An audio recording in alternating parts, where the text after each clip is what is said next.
This episode of Nerdist News is sponsored by Hitman 2. The real reason the Avengers lost to Thanos was revealed in the Captain Marvel Prelude comic.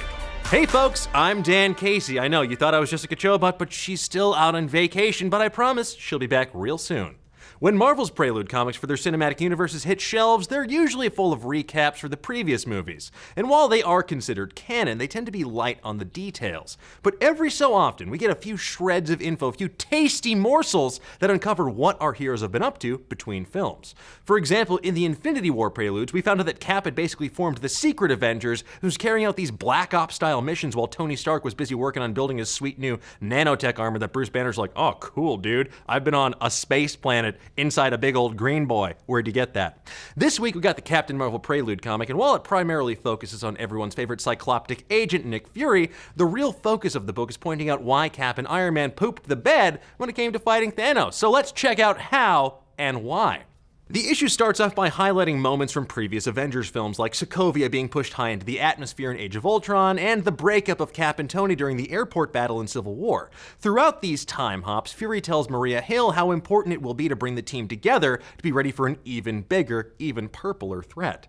However, Fury struggles to get the team back together after the Sokovia Accords, with both Steve and Tony essentially saying, "He has my number, he can call me." And with neither of the super bros willing to put aside their grievances or their egos, the Avengers stay split up and there's no united front of super defense when Thanos finally comes to town. As Nick Fury states in the comic, it's only a matter of time before some bigger intergalactic problem need to be solved. Essentially adding that the Avengers need to work together as a whole team instead of the factions we saw on Titan and Earth respectively. The implication is that working together could stop otherworldly dangers, i.e. the snapping. But because their he-knows-where-to-find-me attitudes, well, that's why they lost. And you know what? This actually makes a lot of sense. In Infinity War, Iron Man's squad and Captain America's team of superheroes both came within inches of beating Thanos, and if maybe they'd been a unified force, there probably would have been that extra oomph they needed to defeat the Mad Titan. But instead, toxic masculinity, baby!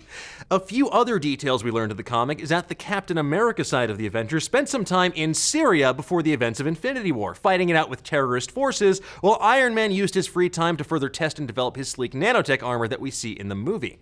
And while Fury's on his mission to reform Earth's mightiest heroes, he's also taken a few detours to defuse some Chitauri tech dirty bombs that were made from materials left over from the Battle of New York as seen in 2012's Avengers film. But that's not the only item on Fury's to-do list. In a blink and you'll miss it panel, Fury also establishes that his backup plan should the Avengers not assemble is to bring in his old friend Captain Marvel using the pager that was first introduced in the Infinity War post-credits scene. Motherfoo. You sure said it, Nick. But why is Fury so hesitant to call Carol Danvers to protect the Earth? Now, this is all speculation, but as far as we can tell, the reasons are twofold.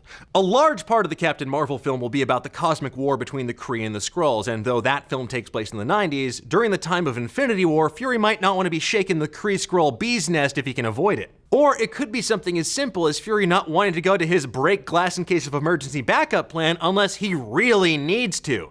And let's face it, with Thanos wiping out half of all life in the universe, the Avengers are going to need the extra help. So how will all of this play into the Captain Marvel film, and what does any of this have to do with Avengers 4? Well, we won't know for sure until both films hit theaters next year, but this Prelude comic at least gives us some food for thought.